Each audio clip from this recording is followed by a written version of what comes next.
Hi everyone. So one of the most common question we receive is, what should I do after MBBS? And what if I've already completed MD, MS or DNB? I guess this is the most common question at this point of time.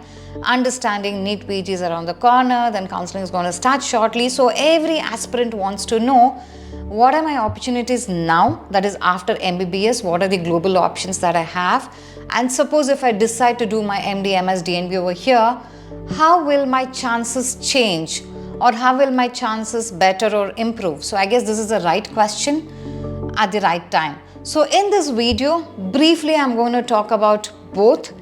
Primarily, what the entry pathway will look like for the MBBS doctors, and what options are available after completing postgraduate training in India. Now, many doctors assume that they have to start from scratch everywhere, which is not the case.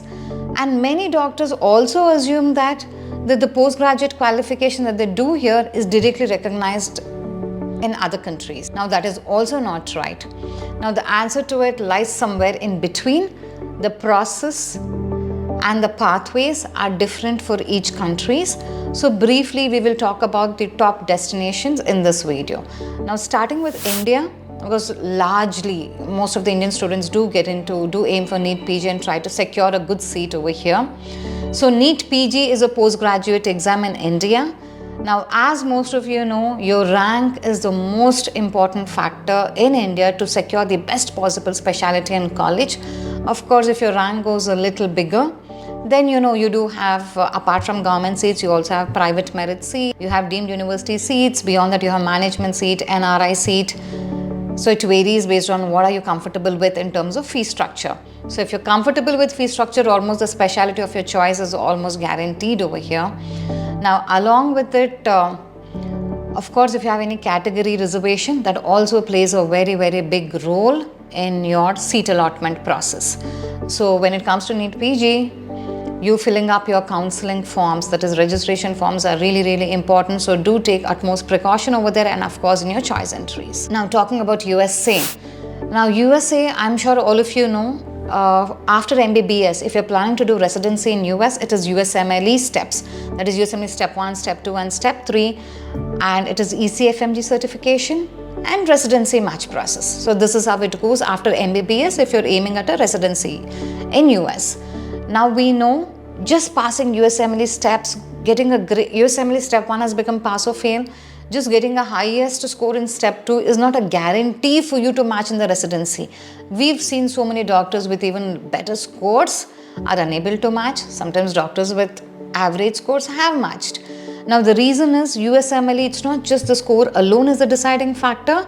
How strong is your portfolio, your research, your publications, networking, how are you building your overall profile is very, very important. You doing your United States clinical experience, having good LORs, these are really important when it comes to USMLE. And also, let's say if you do your MD, MS, DNB over here and then you decide to go to US, what happens? Now, I guess most of the doctors still recently who went, many have gone even after MD, MS and DNB.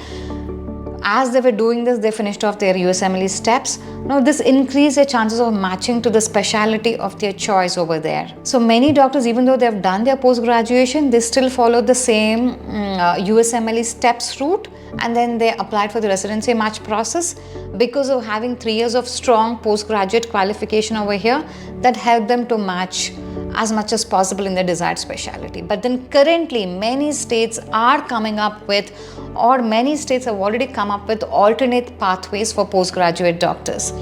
Now, there is no running away from the exams. Exams you have to write, USMLE Steps you have to write, but you don't have to be a part of that residency match process.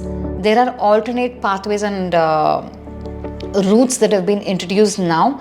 We've covered it largely on our Instagram handles and all. Please do check through, because if I have to discuss about that particular thing in this video, it's going to go very, very long, because each state has got a different criteria, whether it could be for fellowships or it could be for the alternate routes. But yes, currently if you've done post-graduation in India, there are alternate options available for you to practice medicine in USA. So that's about USA. Now, talking about UK, I'm sure most of you would have heard. I mean, a few years back, UK was one of the topmost destinations that immediately post-COVID, jobs were available in plenty. So mass numbers of doctors explode UK, and many doctors moved from India to UK via PLAB, and also because PLAB is a very doable exam. Pass percentage is close to 70% and above, so it's a very doable exam. So many doctors did that, and they were securing jobs also. So many doctors moved. PLAB, GMC registration, and then NHS jobs. Now PLAB, of course, it's become UKMLA now, but currently that's not the case. You can do your PLAB, but after that securing a job has become very, very difficult. UK has also recently introduced UK graduates prioritization policy, which is not in favor of IMGs.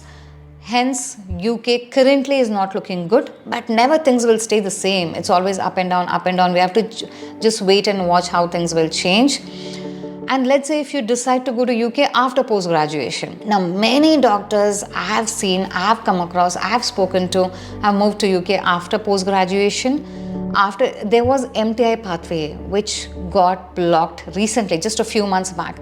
Till before that, MTI was available, that is short-term training pathway for 2 years. So if you've done post-graduation, you can apply for the MTI route. You would secure a job over there, work there for 2 years, and then return to India.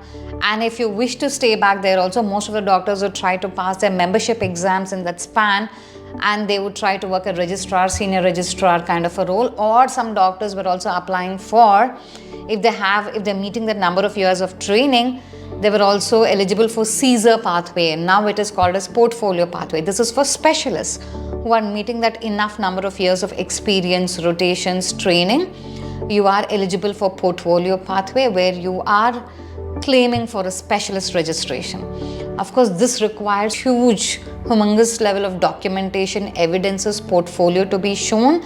If there are specialists watching this video, and if you are serious about exploring the Caesar or portfolio pathway, do connect with us. We do have some mentors who can guide you on this and who can help you to navigate this pathway. Now, talking about Australia, now currently Australia is the top favorite destination for most of the doctors, whether it could be MBBS doctors or whether it could be postgraduate doctors. Now, for MBBS doctors, AMC standard pathway is the route. You have to finish your AMC step 1, that is AMC MCQ CAT exam, and then your AMC clinical exam, and then English exam, and then apply for jobs. Of course, in Australia, technically you can apply for jobs after AMC part 1. But currently, again, as I said, because Australia has become the top favorite destination, there are too many applications. Supply is more.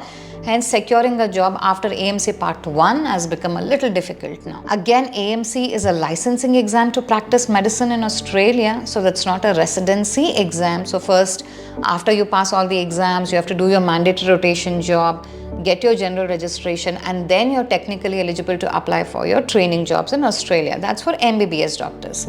Now, we all know AMC clinical exam pass percentage is 20 to 25%, so you'll have to really work hard towards it. Now, let's say if you're a specialist, let's say you complete your MD, MS, DNB from India.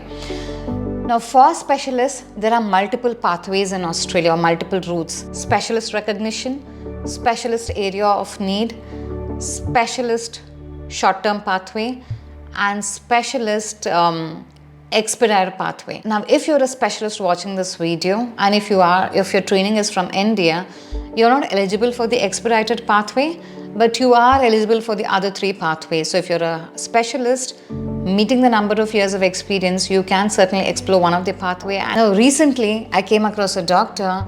I mean, I had met many doctors who had got it through this specialist short-term pathway or area of need.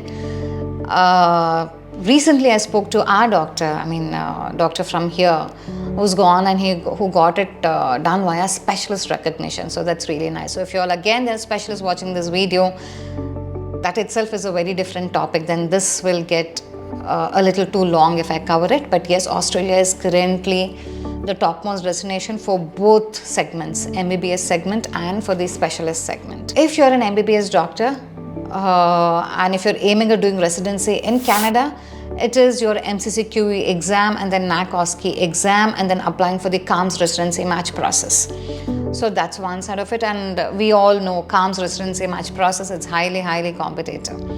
Now let's say if you're a specialist, if you decide to do your MD/MS or DNB over here, or if you've already done it here, many provinces have introduced PRA pathways. I mean, it's been announced recently.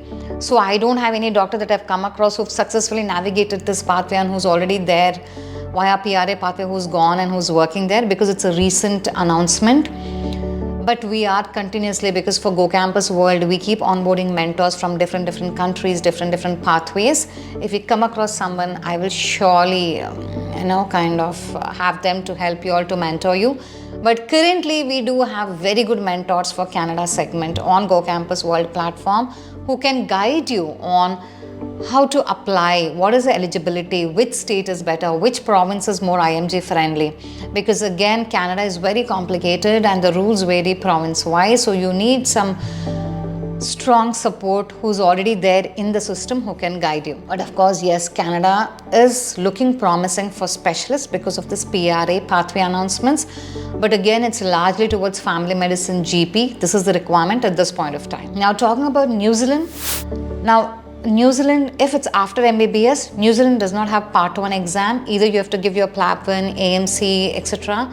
and then do your NZREX clinical, that is the Part 2 exam, and then apply for PGY1 positions, PGY1, 2 position in New Zealand. And if it's after PG, of course, after PG, you do have specialist vocational registration depending on qualifications and experience. Comparatively, New Zealand is a small healthcare system with fewer vacancy but attractive work-life balance. We do again have a mentor for New Zealand segment as well. As I told you, it's comparatively smaller, very fewer vacancies. Also because New Zealand opened PLAB exam registration pathway. We ourselves have advised most of our PLAB doctors to try for this route. But again, because of very few positions, it's quite tight. It's not that easy. Now talking about Germany, if it is after MBBS or after PG, the pathway almost remains the same. You have to finish your A1, A2, B1, B2 and then C1 level of German language requirement. Of course, you can do many levels in India and then you can go to German for your higher language training level and then give your FSP exam and then KP exam, and then you are ready to get into residency training over there. The steps remain the same for Germany. Your language is the key over there. That is the foundation. And of course, KP and all comes with limited number of attempts. We do have, we've done a podcast already with Indo-German Chamber of Commerce. We've also done podcasts with our Indian doctors working in Germany, which is available on GooCampus YouTube channel. You can certainly go through it. But yes, if you're a postgraduate doctor, and if you meet all the other requirements, if your postgraduate experience, qualification, everything is up to the requirements, then your number of years of training, maybe 1 or 2 years, may be reduced. That's what I've seen if you've completed your postgraduate training from India. But otherwise, the pathway is the same. You have to do the same required documentation process and German language training that is required. Now talking about UAE, now if it is after MBBS, as a fresher, you cannot work. Now you need to have at least 2 years of work experience to be eligible for your DHA license. So if you're looking to work in UAE as a general practitioner, that's what MBBS doctors are eligible for, that's for GP role, then you have to pass your DHA exam, for which you need to have 2 years of work experience. But however, if you're looking forward to do residency in Dubai, that's in UAE, then you have to give your MRE exam. But again, MRE is super competitive, largely for Emiratis. Of course, here and there, few IMGs do match, but again, it's very competitive. Now talking about specialists, let's say if you've completed MD, MS or DNB from India, there is big scope, and of course many of our Indian doctors are working in Middle East, are working in UAE. So the opportunities are quite good, and let's say if you've completed your MD or MS in a certain specialty, you still have to give your DHA exam, but that will be speciality specific. Like other countries, you don't have to do again the overall syllabus, you don't have to do. Your DHA exam will be specialty specific. And again, after PG, you need to have a couple of years of experience to be eligible to apply for specialist registration.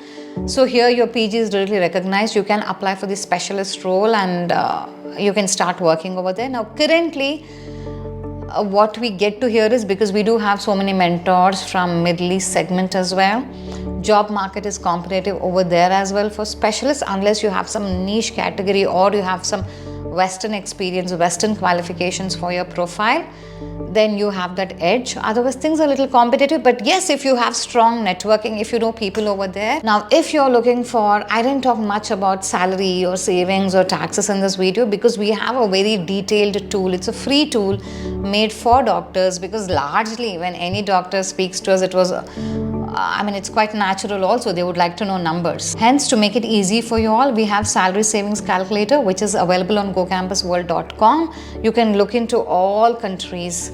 Most of the countries have been updated over there. We are continuing to update with more countries. We will keep you updated. You can see taxes, expenses, the fees, everything is covered over there. Now, if you're confused about which country is right for you, you're not alone. Every doctor's journey is different. Your qualifications, career goals, financial situation, family commitments, and long-term plans all play a role in deciding which pathway is the right fit for you. There is no single country that's best fit for everyone. That's exactly why we are introducing GooCampus Personalized Career Strategy session. Your journey begins with a one-on-one consultation with a GooCampus career counselor. Or let's say if you're very specific on talking to me, you can let them know, or with me, where we'll understand your profile, career goals, budget, timeline, and the countries that best match your aspirations with a detailed action plan report for your future reference. Now, based on this discussion, we'll prepare you for one-on-one mentoring session with a verified doctor or specialist currently working in your chosen country. They will share practical real-world insights on the most suitable pathway for your profile, licensing requirements, job market at this point of time in that particular country, in your particular specialty, timelines, costs, practical challenges, and tips that only someone who's working there in the system can provide. This is not a hearsay. This is not some anonymous article. You're talking to the person who's right there, who can tell you what is right, what is wrong. This way, you don't just receive information, you gain personalized guidance to make an informed career decision. So if you'd like to book a consultation, you will find the description link below. And thank you so much and all the very best to each one of you watching this video.